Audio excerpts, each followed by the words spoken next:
Tron arrays movie की शुरुआत में हमें 1982 वाली ट्रॉन मूवी का केविन का एक पुराना वीडियो दिखाया जाता है।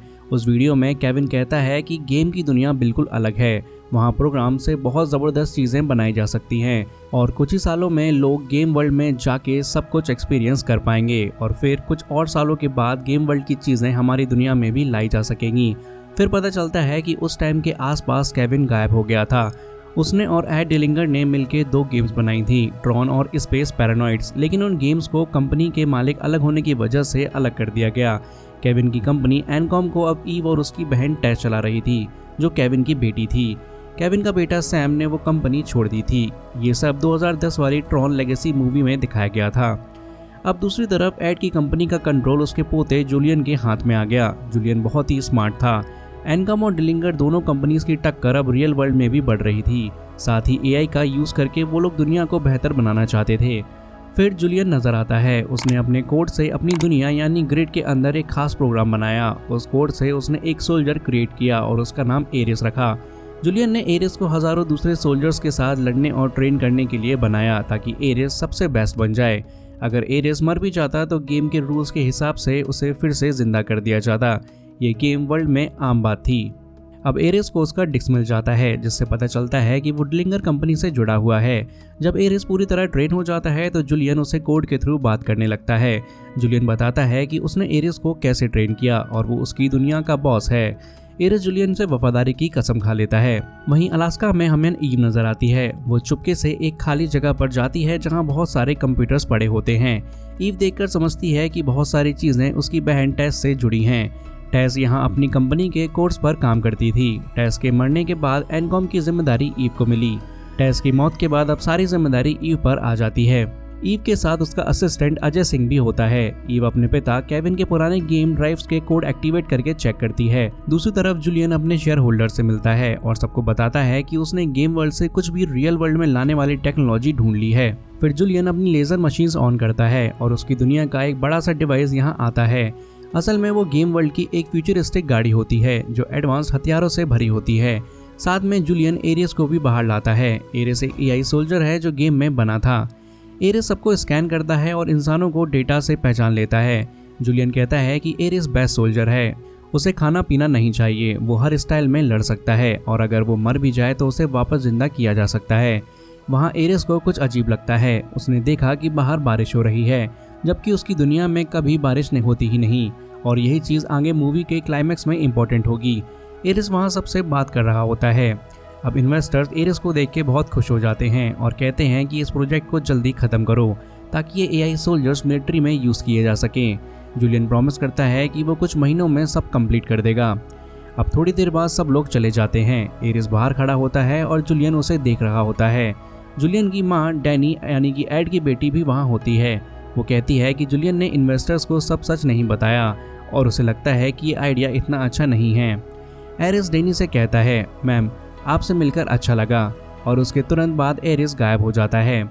पीछे जो फ्यूचरिस्टिक गाड़ियाँ लाई जाती हैं गेम वर्ल्ड से रियल वर्ल्ड में, वो भी ख़त्म हो जाती हैं क्योंकि जूलियन का कोड अभी तक सिर्फ 29 मिनट तक की ग्रिड की चीज़ों को रियल वर्ल्ड में जिंदा रख सकता था। जूलियन कहता है कि वो जल्दी परमानेंट कोड बना लेगा। अब डैनी फिर से कहती है कि तुम चाहे कुछ भी बना लो, मैं नहीं मानती कि ग्रिड की चीज़ों को रियल वर्ल्ड में लाना सही होगा। ये चीज़ें इंसानियत को नुकसान पहुंचा सकती हैं और ये कोड लोगों को समझ नहीं सकता।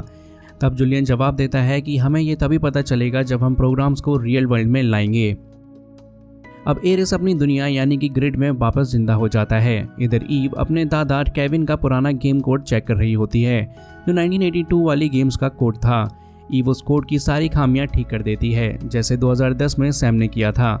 इसी बीच ईव को एक डीएनए वाला कोड मिलता है जो किसी भी गेम वर्ल्ड की चीज़ को परमानेंटली रियल वर्ल्ड में ला सकता है।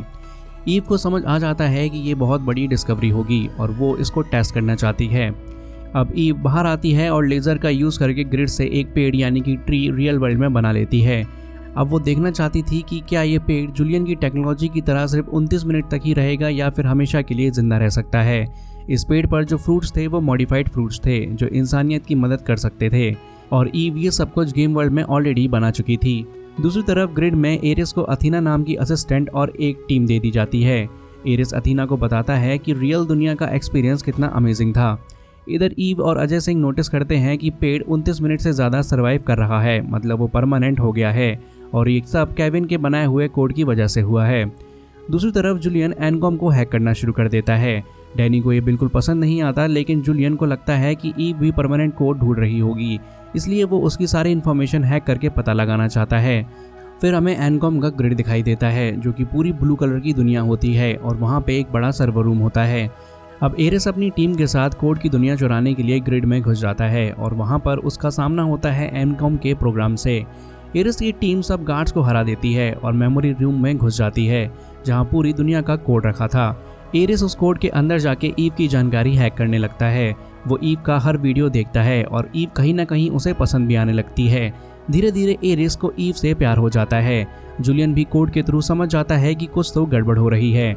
अब एरिस वापस बाहर आ जाता है और जूलियन इस बात से खुश होता है, लेकिन जब एरिस की टीम भाग रही होती है तब एनकॉम के सोल्जर्स आते हैं और लड़ाई शुरू हो जाती है।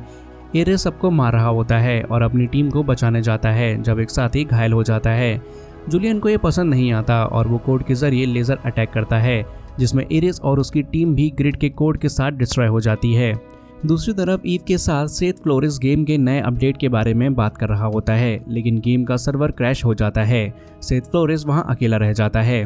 फिर एरिस को जूलियन ने जिंदा कर दिया होता है और दोनों कोड के बारे में बात कर रहे थे। एरिस को बुरा लगता है क्योंकि उसके दोस्तों में सिर्फ अथीना को वापस जिंदा किया जाता है, बाकी सबको फॉर्मेट करके सोल्जर्स बना दिया जाता है। जूलियन कहता है सिर्फ तुम दोनों इंपॉर्टेंट हो, बाकी कोई इंपॉर्टेंट नहीं है और एरिस को उसकी बात माननी पड़ती है। फिर सेथ फ्लोरेस ईव को कॉल करके सर्वर की प्रॉब्लम के बारे में बताता है। ईव कहती है मैं न्यूयॉर्क वापस आ रही हूँ क्योंकि मैंने गेम वर्ल्ड से कोई भी चीज़ परमानेंट लाने का कोड ढूंढ लिया है। हमारा पेड़ अभी 4 घंटे से जिंदा है। तब सेथ फ्लोरेस कहता है अगर तुम्हें पता है तो जूलियन को भी पता होगा क्योंकि उसने सर्वर हैक किया है, तुम संभल के रहना। ईव कहती है मेरे पास कोड है और मैं उसे संभाल कर रखूंगी। वहीं दूसरी तरफ एरिस ईव के हर वीडियो को चेक करता है और उसे और ज़्यादा ईव से प्यार हो जाता है। फिर पता चलता है कि टेस कैंसर से मर गई थी और ईव का दिल टूट चुका था। ये एरिस भी समझ जाता है। फिर एरिस को पता चलता है कि ईव का पेड़ रियल वर्ल्ड में 4 घंटे तक जिंदा रहा। जूलियन भी ये सब कुछ देख रहा होता है। तब ईव और अजय सिंह एयरपोर्ट पर पहुंचते हैं। दोनों कोड वाले ड्राइव को अपने पास रखते हैं और ईव अपने बाइक लेकर वहां से निकल जाती है। तब तक जूलियन ने गेम की दुनिया से एरिस को और अथीना को बुलाया था, साथ ही इस बार वो अपनी सुपर बाइक्स भी लाए थे। उनके पास सिर्फ 29 मिनट्स का टाइम था और उन्हें ईव को ढूंढना था। दोनों आगे बढ़ते हैं और पूरी दुनिया के कैमरास हैक करके ईव को ढूंढने निकलते हैं। अब थोड़ी देर बाद वो लोग ईव को ढूंढ लेते हैं और ईव उन्हें देखकर समझ जाती है कि गड़बड़ हो रही है और पीछे पुलिस भी आ रही होती है। अथीना और एरिस दोनों लेज़र यूज़ करते हैं और पुलिस की कार के 2 टुकड़े कर देते हैं। फिर ईव का पीछा करते करते अथीना एक पार्किंग लॉट में पहुंचती है जहां पर ईव उसे चकमा देकर उसे नीचे गिरा देती है और ईव अथीना की बाइक लेकर वहां से निकल जाती है। एरिस उनका पीछा करता है और शहर में काफ़ी तबाही मच जाती है। इसी बीच एरिस एक बच्चे को बचाने के लिए ईव को आगे जाने देता है क्योंकि उसका दिल अच्छा था। फिर दोनों डॉक में जाते हैं और बाइक्स टकरा जाती हैं। दोनों गिर पड़ते हैं। फिर ईव ड्राइव के 2 टुकड़े करके पानी में फेंक देती है और उसे बर्बाद कर देती है। एरिस ईव के पास आता है। ईव पूछती है तुम कौन हो? एरिस कहता है मैं गेम का मास्टर हूँ और मुझे तुमसे परमानेंट कोड चाहिए। ईव कहती है वो तो बर्बाद हो चुका है। तब एरिस के 29 मिनट्स खत्म होने वाले होते हैं और वो तड़प रहा होता है। फिर जूलियन ईव पर एक स्पेशल गन से अटैक करता है और ईव समझ जाती है कि एरिस गेम की दुनिया से बाहर आया था। एरिस वहां बर्बाद हो जाता है। जूलियन की गन से ईव पर भी अटैक होता है और उसके सेल्स बाइनरी कोड में बदल जाते हैं। फिर ईव और एरिस दोनों को वापस गेम की दुनिया में भेज दिया जाता है। वहीं जूलियन की मां डैनी न्यूज़ में तबाही देखकर बहुत गुस्सा होती है, लेकिन जूलियन कहता है अच्छी चीज़ पाने के लिए कभी कभी बलिदान देना पड़ता है। डैनी कहती है मुझे लगा था तुम कंपनी को बेहतर बनाओगे, पर अब लगता है तुम कंपनी को तबाह कर दोगे। इतने में एरिस आता है और ईव की रिंग देखता है। वो रिंग तब तैयार हुई थी जब ईव इस नए वर्ल्ड की दुनिया में आई थी और ये ह्यूमंस के लिए बहुत इंपॉर्टेंट थी। फिर एरिस उस रिंग का यूज़ करके ईव को इस दुनिया में वापस जिंदा कर देता है। ईव डिलिंगर के ग्रिड्स देखकर शॉक हो जाती है। एरिस उसे बताता है कि कैसे उसे इस नई दुनिया में लाए हैं और अथीना उससे कोड मांग रही थी। ईव कहती है मैंने कोड डिस्ट्रॉय कर दिया है। तब एरिस कहता है तुम्हें कोड के बारे में थोड़ा बहुत तो याद होगा, हम तुम्हारी मेमोरी में ढूंढ सकते हैं। गार्ड ज़बरदस्ती ईव की मेमोरी से कोड निकालने जाते हैं, पर एरिस उन्हें रोक देता है। फिर एरिस जूलियन से कहता है अगर हम उसकी मेमोरीज को ज़बरदस्ती छेड़ेंगे तो ईव यहीं मर सकती है। जूलियन कहता है मुझे फ़र्क नहीं पड़ता, मुझे सिर्फ कोड चाहिए, अगर वो डिलीट हो जाती है तो हो जाने दो। एरिस कहता है ठीक है। वो ईव के रूम में वापस आता है और सबको बाहर भेज देता है, लेकिन अथीना को लग जाता है कि एरिस पर भरोसा करना गलत होगा। एरिस ईव से कहता है अगर तुम जिंदा रहना चाहती हो तो तुम्हें मुझ पर ट्रस्ट करना होगा, क्योंकि सबको तुम्हें मारने का ऑर्डर मिला है। फिर अथीना सीक्रेटली जूलियन से बात करती है और दोनों को समझ आ जाता है कि एरिस में कुछ गड़बड़ हो गई है। जूलियन ईव से कोड निकालने का काम अथीना को देता है ताकि वो एरिस और ईव दोनों को ख़त्म कर सके। अथीना अपने गार्ड्स के साथ उनके पास आती है और गार्ड्स दोनों को डिलीट करने के लिए आगे बढ़ते हैं, लेकिन एरिस अपनी डिस्क से वहाँ की टाइल्स को तोड़ देता है, जिससे सब लोग पानी में गिर जाते हैं। एरिस ईव को पकड़ लेता है और दोनों उसकी सुपर बाइक पर निकल जाते हैं। वो दोनों उसकी दुनिया के मेन सोर्स कोड की तरफ जा रहे होते हैं, जिससे वो असली दुनिया में वापस आ सकते हैं। अथीना के 2 गार्ड्स उन्हें रोकने आते हैं, पर एरिस उन्हें धमाके से उड़ा देता है और सोर्स कोड पोर्टल्स के अंदर घुस जाता है। पोर्टल के थ्रू वो ऑटोमेटिकली जूलियन के लैब के लेज़र मशीन से तैयार होकर ईव के साथ बाहर आ जाता है। वहाँ गार्ड्स उन्हें रोकने के लिए आते हैं, पर एरिस सबको मार देता है। एरिस के पास अब सिर्फ 29 मिनट बचे हैं जिंदा रहने के लिए और उसके बाद वो फिर से मिट जाएगा, लेकिन ईव अब परमानेंट जिंदा हो गई है। तब जूलियन आता है और एरिस से कहता है कि शायद ये परमानेंट कोड तुम्हें खुद के लिए चाहिए होगा, तुम्हें मुझे ऐसे धोखा नहीं देना चाहिए था और ये तुम्हारे पास आखिरी 29 मिनट हैं। फिर एरिस ईव को अपने साथ ले जाता है और अब दोनों वहाँ से भाग जाते हैं। अब जूलियन को बहुत गुस्सा आता है तो वो अथीना को जिंदा कर देता है और उससे कहता है कि उसे परमानेंट कोड चाहिए। जूलियन ने अथीना को गेम का नया मास्टर बना दिया होता है और उसको सारी स्पेशल पावर्स दे दी होती हैं, जिससे वो एरिस और ईव को वापस उनकी दुनिया में भेज सकती है। अथीना फिर जूलियन के सुपर फास्ट प्लेन को लेकर वहाँ से निकल जाती है। जूलियन वहाँ खुश होता है, लेकिन डैनी ने वार्निंग दी कि अब फिर से उनकी दुनिया में ट्रबल आने वाली है। दूसरी तरफ ईव एरिस से पूछती है तुम्हें ये कोड क्यों चाहिए।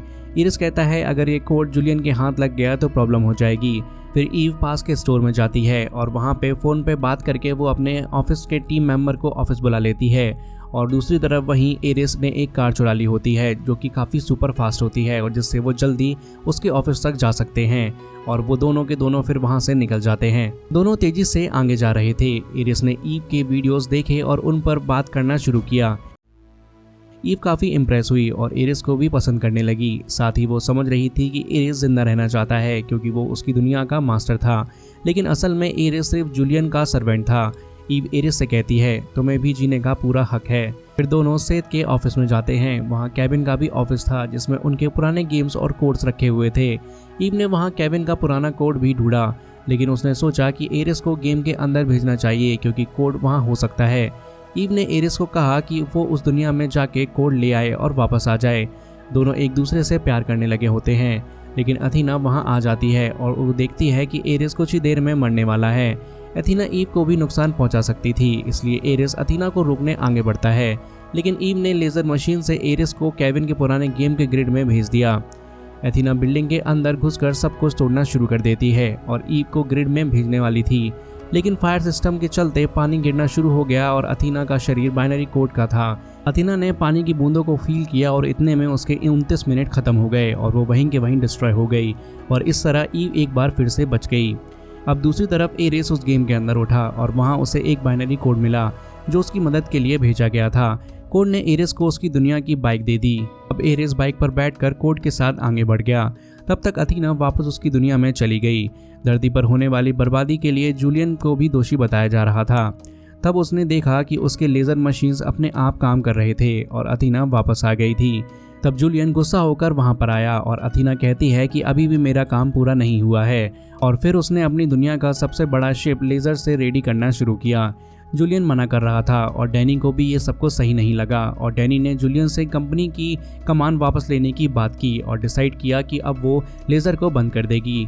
जैसे ही वो लेज़र को बंद करने के लिए आगे बढ़ती है, अथीना उसे मार देती है ताकि वो उसके रास्ते में ना आए। जूलियन को भी उसने रोका क्योंकि वो अपना मिशन किसी भी हाल में पूरा करना चाहती थी। अथीना अपनी टीम के साथ आगे बढ़ती है और अपने बड़े शिप के साथ ईव को मारने के लिए आगे बढ़ती है। दूसरी तरफ एरिस ने देखा कि केविन अभी भी वर्चुअल एआई के रूप में जिंदा था क्योंकि उसके मेमोरी डेटा वहां था। ईव के ऑफिस के बर्बाद होने पर सेथ फ्लोरेस वहां आया और ईव ने उसकी मदद मांगी क्योंकि ईव के पास जूलियन के गेम में जाने की स्पेशल पावर थी। वो गेम के कोड से कनेक्टेड थी, इस पावर से वो जुलियन के ग्रिड के कोड में वायरस डाल सकती थी और पूरी दुनिया को कंट्रोल कर सकती थी, जिससे अथीना जैसे सोल्जर्स बार बार जिंदा ना हो सकें। तब तक एरिस ने केविन को सब कुछ बता दिया। केविन समझ गया कि एड के पोते ने एरिस को बनाया था। एरिस ने असली दुनिया के एक्सपीरियंस के बारे में बताया और कहा कि उसे गेम की दुनिया से ज़्यादा धरती पर रहना पसंद था और वो परमानेंट कोड से इंसानियत को समझना चाहता था। केविन इम्प्रेस हुआ क्योंकि वो भी हमेशा यही चाहता था। एरिस ने केविन को बताया कि ईव के ऊपर डेंजर है। तब ईव और उसकी टीम ने देखा कि अथीना का शिप ईव को मारने के लिए आ रहा था।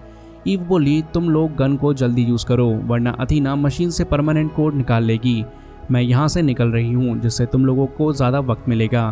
फिर ईव कैमरे के सामने आई जिससे अथीना उसके पीछे आ सके। वहीं एरिस बोला, मैं बाकी कोड से बने सोल्जर से अलग हूँ और ये मुझे समझ नहीं आ रहा। केविन ने कहा, तुम नॉर्मल हो, कोड से बने सोल्जर्स में जान नहीं होती लेकिन वो फील कर सकते हैं और हमने पहले से कोड्स वैसे ही बनाए थे। एरिस बोला, हम लोगों के अंदर फीलिंग भी जाग चुकी हैं। केविन ने कहा, फिर तो तुम्हें इंसान बनना ही होगा। वहीं दूसरी तरफ ईव बिल्डिंग के नीचे आई और शिप को देखा जो आगे बढ़ रहा था। ईव दूसरी तरफ भागी और मिलिट्री ने शिप पर अटैक किया। अथीना ने लेज़र छोड़कर सभी शिप को बर्बाद करना शुरू कर दिया। उसने हज़ारों सोल्जर्स को छोड़कर पूरे शहर में लेज़र्स बना दिए और उन लेज़र्स के बीच ईव को कैद कर दिया। तब तक शिप पर मिलिट्री के प्लेन्स टकरा गए और नीचे गिर के बर्बाद हो गए। दूसरी तरफ केविन एरिस को लेकर एक पोर्टल के पास गया। वहाँ उसने परमानेंट डीएनए कोड निकाला और बोला, एरिस, तुम इससे परमानेंटली धरती पर इंसान बन जाओगे। केविन ने कोड पोर्टल में डाल दिया और एरिस को रिंग देकर वापस भेजा, जिससे एरिस धरती पर परमानेंटली इंसान बन जाएगा। एरिस अपना डिस्क लेकर पोर्टल से धरती पर आ गया। तब अथीना एक गाड़ी लेकर आगे बढ़ी और ईव को बेहोश देखा। वो बोली, तुम अब कहीं नहीं भाग सकती। वहाँ 2010 और 1982 के केविन के गेम जोन का लेज़र मशीन दिखाया गया, जिससे एरिस को वहाँ से बाहर निकाला गया। अथीना ईव को गाड़ी में ले जा रही थी। तब एरिस सामने आ गया। अथीना ने गाड़ी की स्पीड बढ़ा दी लेकिन एरिस ने अपना ब्लू डिस्क निकाला और फेंका, जिससे पूरी कार बर्बाद हो गई। तब सेथ फ्लोरेस और चैपलिन जुलियन के ग्रिड को बर्बाद करने का कोड लिख चुके थे।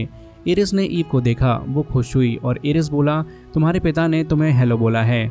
अथीना आगे बढ़ी और स्कैन करके समझ गई कि एरिस अब परमानेंटली इंसान बन चुका है। एरिस बोला, तुम्हारे पास ज़्यादा वक्त नहीं है। अथीना बोली, तुम्हारे पास अब सिर्फ एक ज़िंदगी है। फिर अथीना के गार्ड्स एरिस को मारने के लिए आगे बढ़े। तब एरिस ने अथीना और उनके सोल्जर से लड़ना शुरू किया और उनके वेपन से उनको मार दिया। अथीना एरिस को मारने के लिए आगे बढ़ी।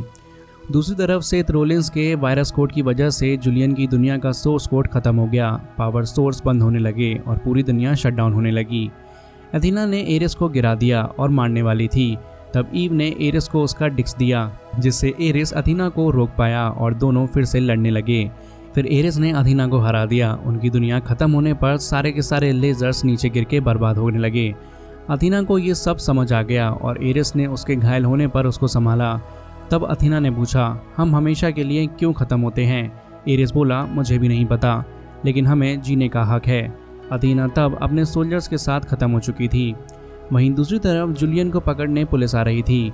जुलियन ने कैमरे से देख लिया और वो लोग अंदर घुस गए। तब तक जुलियन अपनी लेज़र मशीन से खुद को ग्रिड में ट्रांसफ़र कर चुका था। पुलिस को वहाँ सिर्फ डैनी की लाश मिलती है। तब एरिस और ईव दोनों लड़ाई के बाद थक चुके होते हैं। एरिस ने ईव से पूछा वो आगे क्या करेगी। तब ईव बोली, मैं अब अपनी कंपनी चलाकर नए एक्सपेरिमेंट्स करने वाली हूँ। एरिस कहता है, मैंने तुम्हारी यादें देखी हैं और मैं ज़िंदगी को समझने के लिए दुनिया देखना चाहता हूँ। फिर ईव ने उसे वहाँ से निकलने को कहा क्योंकि उसे पुलिस को भी संभालना था। फिर ईव अकेली पुलिस के सामने गई और कुछ ही दिनों में पूरी दुनिया के सामने सारी न्यूज़ आ गई और ईव ने अपनी बहन को याद करते हुए अपनी कंपनी को अच्छे से संभाला।